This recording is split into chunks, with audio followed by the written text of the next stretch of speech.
He has spent his entire career in public service, starting in 1985 as an attorney for the environmental nonprofit Riverkeeper. He eventually became one of the most influential environmentalists in the United States, focusing especially on the impact of pollution on human health and the conservation of healthy ecosystems. Kennedy went on to co-found the Waterkeeper Alliance and served as its president for 21 years. Under his direction, it became the world's largest nonprofit devoted to clean water. He also co-founded the nonprofit Children's Health Defense. Through hundreds of legal victories, Kennedy learned the inner workings of the system and became deeply familiar with the science of human health, both from a conventional and alternative perspective. Now, as the Secretary of HHS, he is putting that knowledge to work to align it with the public interest. Ladies and gentlemen, please join me in welcoming Robert F. Kennedy, Jr.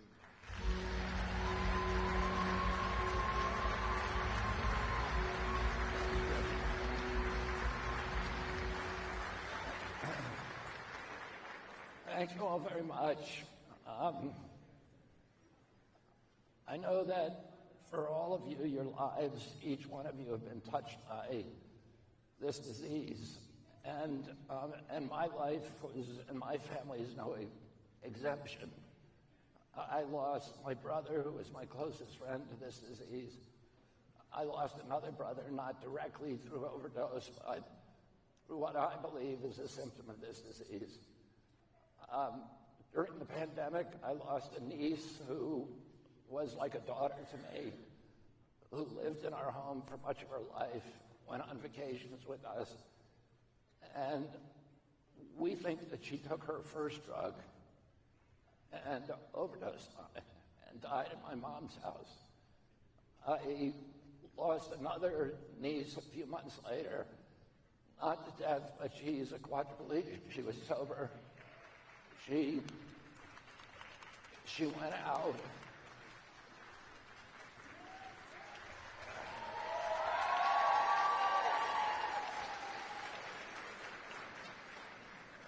She went out for just a night, and she became a quadriplegic. And so we're all affected by this, and I was personally affected, so I'm HHS secretary. And I was given a speech by one of my agencies, by SAMHSA, and by two of them, and it was loaded with the grim inventories that document the catastrophic cost of this disease in recent years to our country. I thought it might be more helpful to all of you if you to share some of my own experience with this disease and some of the lessons that I've learned from recovery. I was born in a very, and raised in an extremely close and Catholic family. I don't know if my addiction was the result of genes. My mother family had alcoholism all the way back to the Neanderthal times. And she was one of the only members to escape it, or whether it came from trauma or anything. And it's really irrelevant how I got it. People say you don't look at the past, you look at the past, but you don't stare at it. And, I know that the only way that I stay sober is through taking responsibility for my daily actions.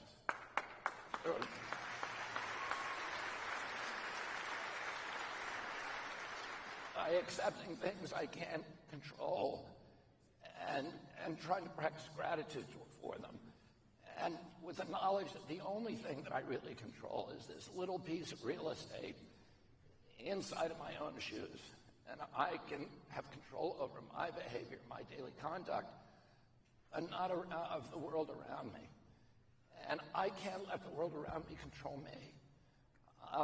But I was close. I had a huge family, 29 cousins, 11 brothers and sisters, all very close. We went to daily mass in the summertime, sometimes 2 masses a day. We said the rosary every night. We prayed before and after each meal. We read the Bible every night. And I integrated a lot of that into my life. It was an Irish Catholic community, and the schools and Our family was conscious that this disease disproportionately impacts our race. We call it the Irish flu. And that and there was a custom in our schools to take the pledge, which came from Ireland. So you would swear that you would never take a drink in your lifetime. And you were given a pledge pin if you were willing to take that vow. And I took it when I was a kid, and I took that responsibility very serious, that commitment very seriously. By the time I was 15 years old, I never even drank coffee. And my father died the summer before. And that summer, I went to a party, a going-away party for the elder brother of a friend of mine who was being shipped to Vietnam. He'd been drafted, and the party turned into a melee, and he ended up hitting a cop and going to jail instead of Vietnam. But I was hitchhiking home from that party, and an older boy who I knew but only vaguely picked me up, and he offered me a tab of LSD. And LSD had come to Cape Cod that night. This was 1969. And a lot of people in my town, as it turned out, had taken it. I would never have taken it, but the town that I lived in had one store, and it had a post office at one store. And every Tuesday, the comic books came to that store. And I was addicted to comic books, as were a lot of my peers. And my favorite comic was a comic called Turok, Son of Stone, which was about these two Indians. And about 2 weeks before, the episode was that they had taken mescaline or peyote or some kind of hallucinogen, and they were transported back in time, and they saw dinosaurs. And I had a deep interest in paleontology. And I said to the guy, if I take that, will I see dinosaurs? And he said, you might. And I ended up taking it, and I had this wonderful experience of very, very intense hallucinations. But in the morning, I was remorseful. And I was kicking myself and saying, you swore you would never do this. You broke your commitment to yourself. And I swore to myself I would never take drugs again. And I was walking home from the town, which is about 3 miles from my home. And I was getting darker and darker as I crashed from the acid. And when I saw it, and I had to go home and face my mom. I had violated my curfew, and my mother had invented tough love. And I saw some older boys in the woods near my home. And I went in to see what they were doing, and I told them that I was crashing on the acid. And they said, try some of this. And it was a line of crystal meth. And I took it, and all my problems went away, just evaporated. I felt better than I'd ever felt in my life. And my progression, they say that your addiction is doing push-ups when you're not doing it and getting strong. And my addiction came on full force. And within about 3 weeks, I was shooting meth. And by the end of the summer, I was shooting heroin, which was my drug of choice for the next 14 years, until I was 28 years old. And to me, I tried earnestly, sincerely, and honestly to quit constantly. I made pledges to my brothers, to my friends, to my family. I took vows. I wrote out agreements and contracts. I saw a psychiatrist.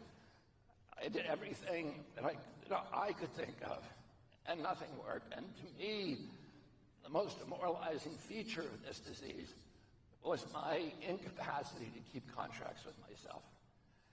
And I would tell myself at 9 in the morning, I'm never going to do that again, and I would absolutely believe it and be committed to it. By 4 o'clock, I was doing it, and I had no control over that person that I was going to be at 4 o'clock. And of course, like most addicts, I interpreted this as a moral failure, as a character failure. And that fed this addiction of morosity, of self-loathing, of darkness. And I came in, I got arrested in September of 1983. And at that time, the cat was out of the bag, and I was able to do things, including go to 12-step programs, which I would have never done before. Because of my family and the way that I've been raised, the last thing I would do was to share the secrets that I had with a crowd that I didn't know. So suddenly I could do that. And I knew that I needed a spiritual awakening because I did not want to be the person that I was. I wanted to be just a normal person who didn't wake up in the morning thinking of drugs and thinking about them all day and devoting my energies to that. I wanted to be somebody who just got up in the morning and went to work and had a normal life. I didn't want to be that person. I definitely did not want to be somebody who was white-knuckling it, who was on the street trying to not take drugs but wanting them all the time.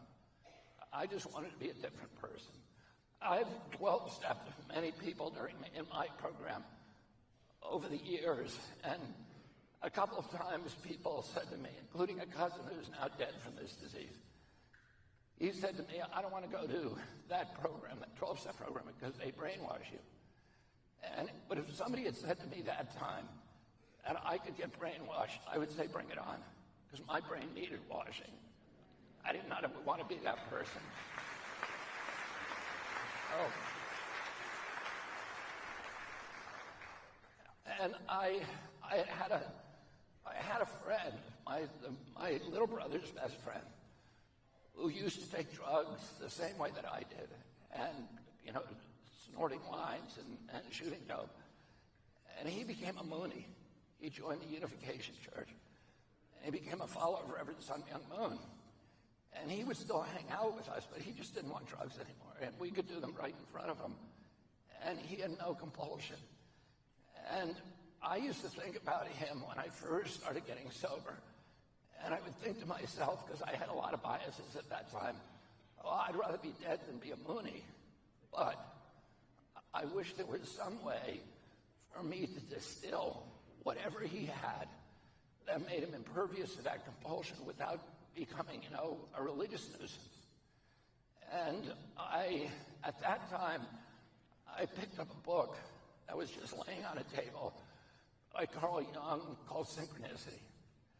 The only reason I picked it up was because there was an album by the Police at that time by the same name. And it had just come out. And I didn't know what the word was. And synchronicity is a coincidence. It's like the kind of thing that all of us experience at one time or another. Or you're, for example, talking about somebody that you haven't thought about in 20 years, and the phone rings and it's that person on the phone. And Jung, who was a deeply spiritual man and played a key role in developing the spiritual dimensions of the 12-step program, he was a protege of Freud. And unlike Freud, who was an avowed atheist, Jung was a deeply spiritual man. And he had authentic spiritual experiences from when he was a little boy. And he said in this book he was trying all these ways he had a lot of synchronicities in his life. And they were transformational experiences for him. For example, at one point he was sitting with a patient on the third floor of his sanatorium, which was the biggest sanitarium in Europe. And it was a female patient, and she was talking about a dream. And the fulcrum of that dream was a scarab beetle, which is a creature that doesn't exist in Northern Europe. It's a very common piece of iconography with a spiritual resonance on the hieroglyphics of Egypt, on the tombs, the obelisks, etc. And while he's talking to her, he hears this bing, bing, bing on the wall, on the window behind him. And he doesn't want to take his attention away from the patient to find out what it is. But finally, in exasperation, he stands up and throws open the window, and a scarab beetle flies in and lands in his palm. And he turns to the woman and says, "This is what you were dreaming about." And those kind of things happen to him all the time. And he believed that was God's way of breaking all of his rules, the rules of probability, of chance, of biology, of physics, to reach in and touch us on the shoulder and say, "I'm here with you and looking at, and watching you, and I'm with you and giving you strength." And Jung tried to reproduce that in a clinical setting. He's a very faithful scientist as well as a deeply spiritual man. So he put one guy in one room and another guy in another room, and he'd have them turn over cards. and try to guess what the other guy had picked. And if he felt that if he could break the laws of probability, that he would have proven that there is in other words, the natural laws, and he would have proven that there's something supernatural. And that was the first step to proving the existence of a God, which he was very interested in doing. And he says in this book, which I really respect, is that he could never succeed in doing that. But he said,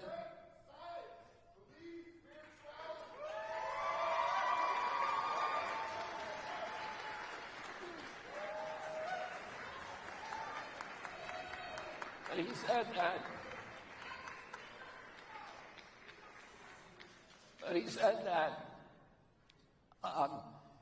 he was unable to prove the existence of God using empirical spiritual tools, empirical or scientific tools. Having seen tens of thousands of patients come through his facility, he said he could prove that people who believed in God got better faster, and that their recovery was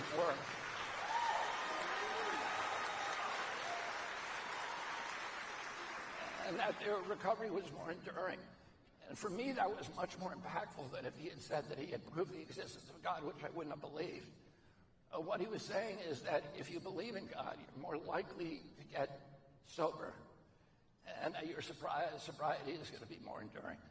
And so I had believed in God from when I was a kid, and that was completely integrated in my system. And when you live against conscience for a long period of time, you push any notion of God over the periphery of your horizons. So God, at that point in my life, was a theoretical construct. It wasn't a being who had any kind of relationship with me on a day-to-day basis. So I made just an intellectual decision, because at that time I had committed, and I will do anything that improves my chance of sobriety, even by 1%. So I just made a decision, I'm going to start believing in God. And then I was confronted with this dilemma that everybody who makes that kind of decision confronts, which is, how do you start believing in something that you can't see or smell or touch or taste or acquire with your senses? And Jung solves that problem. He says, fake it till you make it. Act as if.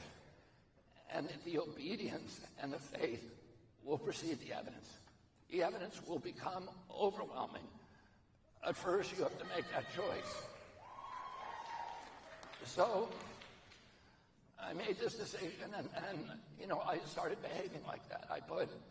I knew what it looked like to have faith, and I put religious iconography, a picture of St. Jude as a saint of hopeless causes, St. Francis, who was my patron saint, and other religious iconography around my bed. I knelt and prayed, and I prayed for faith, because I didn't have any. And I prayed to make it easier for me to believe in something. And I started then behaving as if there was God up there, and he was watching me all the time, and that I had to behave myself even when I didn't have an audience.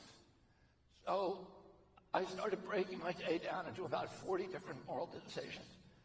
Do I stay and do I get up when the alarm goes off? Or do I stay in bed another 15 minutes with my indolent thoughts?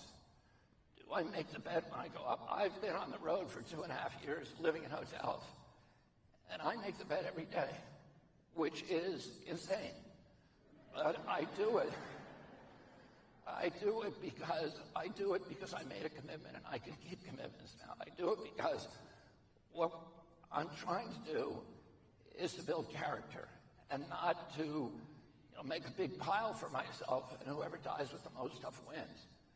And it's all about building character, because the wealth you build, the fame, is illusory.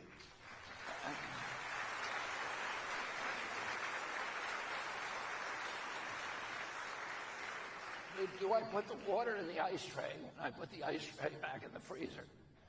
When I reach into my closet and pull out some blue jeans, and all those little wire hangers fall on the floor, do I shut the door like I used to and say that's somebody else's job, I'm too much of a big shot for that? Or do I go in and clean up my mess? Do I put the shopping cart back in the place where it's supposed to go in the park, rather than leaving it in the parking lot? When I first got sober, about probably 6 or 8 weeks into sobriety, my life had gotten very, very small from addiction. And it started getting very big again. And I was running through Nashville Airport to catch a plane that was mission critical that I be on that plane. I was already late and probably going to miss it. And as I was running, I was putting dentine in my hand. I was thinking, the apocalypse is going to happen if I don't get on that plane. I was putting a piece of dentine in my mouth, and I balled up the wrapper. And as I ran, I threw it, and the wrapper did a perfect arc, swished it right into the trash can. And as I was running by, I noticed out of the corner of my eye that it had jumped back out again. It must have hit something in there. And I said to myself, well, that's God's fault because I made the shot. So, and I got about 40 feet down that runway, and it just started eating at me. And ultimately, I put on the brakes and went back and put that in. And I made the plane. But the most important thing I did that day was that little act, because that's how I maintain that posture of surrender. And for me,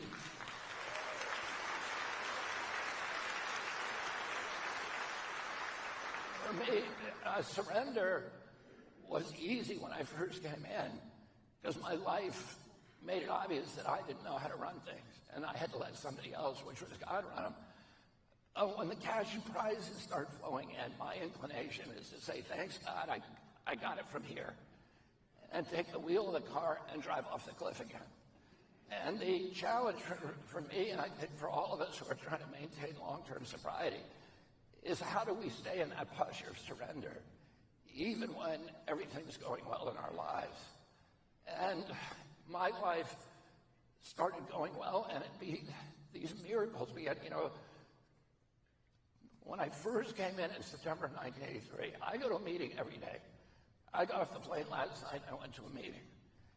And when I came in 42 years ago, I said to a guy, how long do you have to keep coming to these meetings? And he said, just keep coming till you like it. I've been coming 42 years, and I still don't like it. But I go every day because when I go, the rest of my life works. The lights turn green for me. The parking places open up. People answer the phone. The projects that I work on get over the goal line. And it's kind of this magic that it makes no sense logically. And then when things do go wrong, I know how to handle crises. I know what to say to people when they have a loved one lost. I know how to handle failure in my own life. And I've learned that God talks to me through other human beings. God talks to us through many vectors, through each other, through organized religions, through the great books of those religions, through wise people, through art, literature, music, poetry, through nature. But nowhere with the kind of texture and grace and precision and joy is through other human beings. And addiction is about isolation. Addicts end up in jails, institutions, and death. And even when I was surrounded by people, which was the truth for much of my life, I was still alone because I was looking at life and relationships through this mesh of dishonesty, of vanity, of arrogance, and a complete lack of intimacy, a complete, real, authentic connection to community. And part of this program that I work is about increasing my connection to community and seeing God in every person, even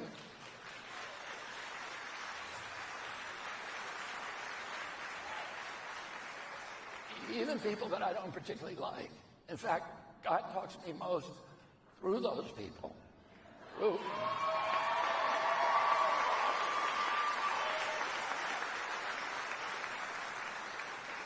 So when somebody gives me the finger on the street because they don't like my driving, I have to say that's God talking to me. And what does he want me to learn? What does he want me to learn from this interaction? What am I supposed to do with this interaction? Should I pray for that person? Or should I pull him out of the car, which is what I used to do?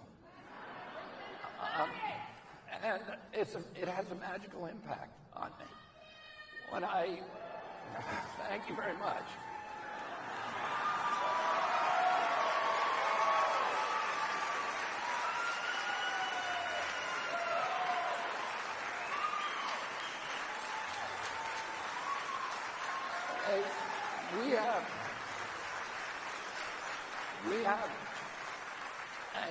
We have an addiction and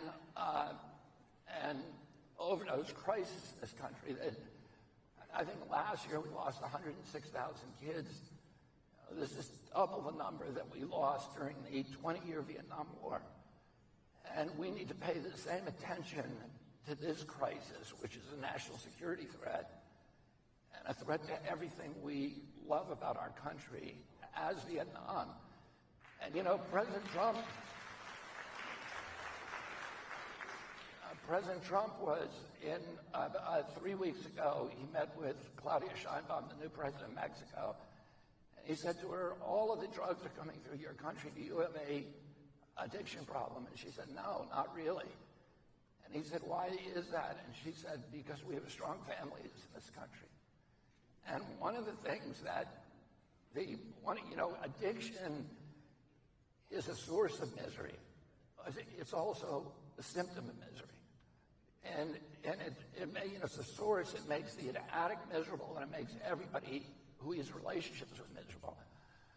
It's also a symptom of misery, of grief, of trauma, of loneliness, of alienation, of dispossession. One of my favorite quotes from C.S. Lewis is he said, I spend so much time with grief that I spent so much time with anger that I came to know that her name was grief. And all of us have grief in our lives and trauma in our lives, everybody. And for me, my solution for trauma was I felt like I was born with an empty hole inside of myself, that I had to fill it with things outside of myself. And those are the only things that work for me. And every addict feels that way in one way or another, that they have to fix what's wrong with them. And the only thing that works are drugs. And so the threats that you might die, you're going to ruin your life, were completely meaningless to me, because I needed relief from that pain. And I found that in the 12-step program, because 12 steps are about getting rid of isolation, overcoming isolation, and reestablishing our connection to community. And I see each of us as a vessel of godliness, and that we're connected to all these different relationships. Some of them are big, very big, like PVC pipes coming into this vessel. Those are wives, our children, our parents, our aunts, our mothers, our best friends. And then some of them are little tiny pipes, like the guy who gives a finger to me on the street. They're all relationships, and if we're working well, then there's liquid flowing through that into us, and our job is to amplify it and send it back out to the world. That's God's power. What addiction does is our character defects, our pride, anger, lust, envy, gluttony, avarice, sloth, dishonesty, selfishness, arrogance. We plug up each of those gems. And by the end, we're alone. And that vessel is stagnant. And that's the definition of insanity. And the 12-step programs that I practice are about going out, dealing with, admitting and dealing with your own character defects, acknowledging them, and even learning to love them. And then unclogging all of those channels by going out and making amends to people we harmed. And in that way, God's power comes back into us. Now, what does that mean for national policy? What it means is we have to do all of the nuts and bolts things that you are all involved with, the practical, pragmatic things. We need Suboxone, we need methadone, we need naltrexone. We need Narcan. We need good fentanyl detectors that can detect it on pills, etc., so the kids are less likely to overdose. We need prevention. We need education.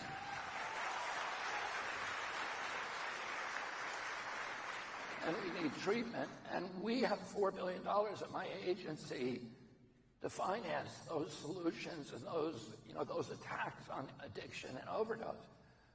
But that alone, throwing money at it, is not alone going to work.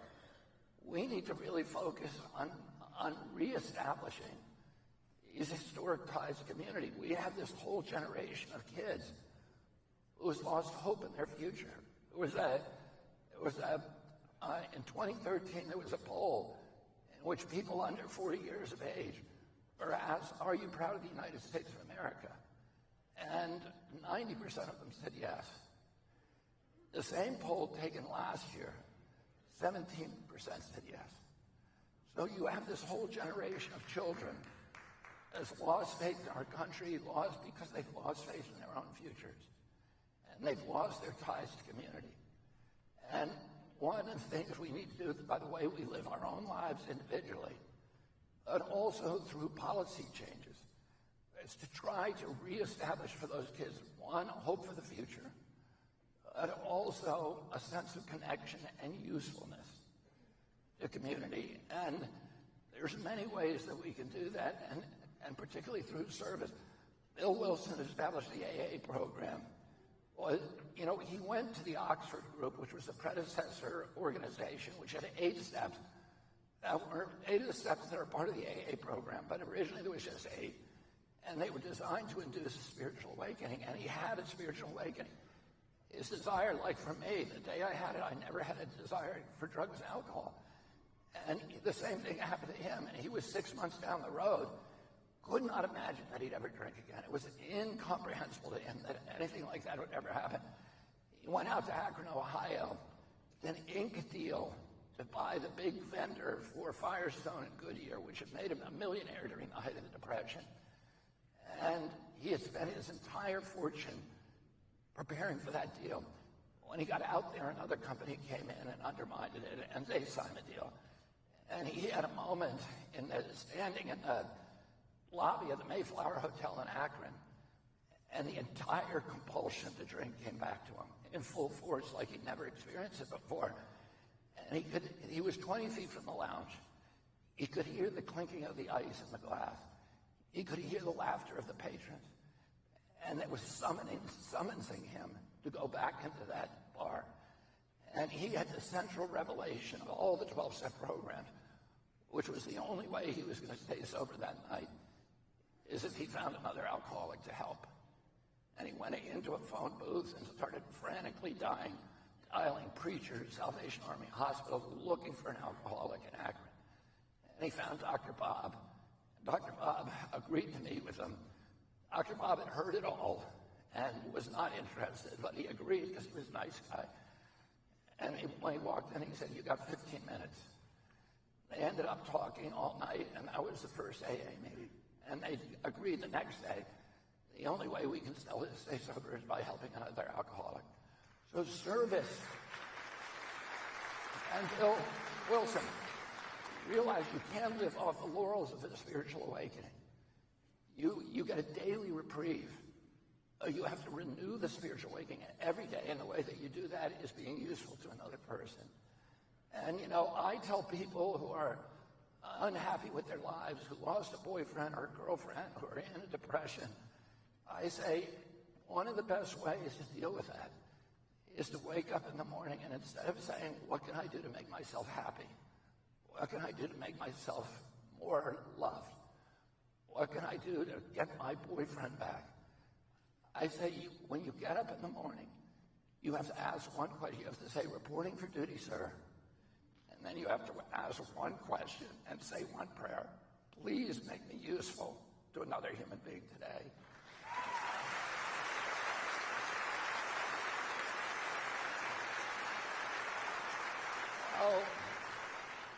I would encourage you all to think broadly about what our mission is, because it's not just about making sure every cop and every paramedic has naltrexone. That's important.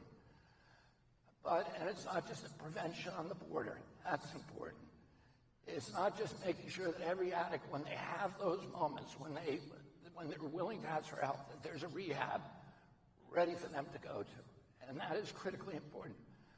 But there are bigger issues. How do we restore our families? How do we restore that commitment to community? You know, I was in Virginia the other day, and I went to a school where they have cell phone use banned. It's a public school. The grades have skyrocketed. The test scores have skyrocketed. The violence has dropped. I walked through the lunchroom and saw kids talking to each other. Nobody was looking at a cell phone. I went to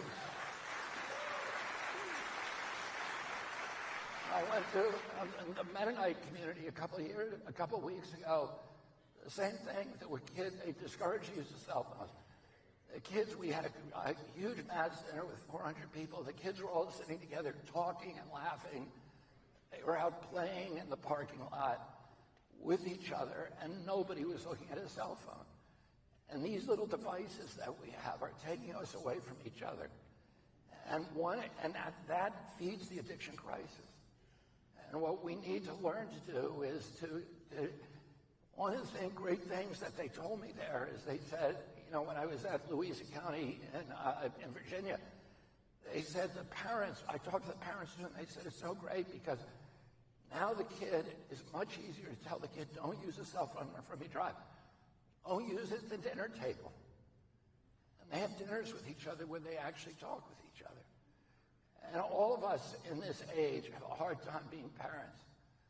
But we can also educate the parents. Yeah, have a meal, sit down with your kids, and have a conversation with the cell phones are banned. And do these and then give them opportunities for service. Because everybody wants to be effective in their lives. Everybody wants to be useful. And when you're serving other people, that has a magical impact on your life.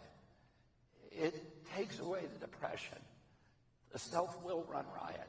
You focus instead on another person's problem, at least for a few moments of the day, and that is a reprieve.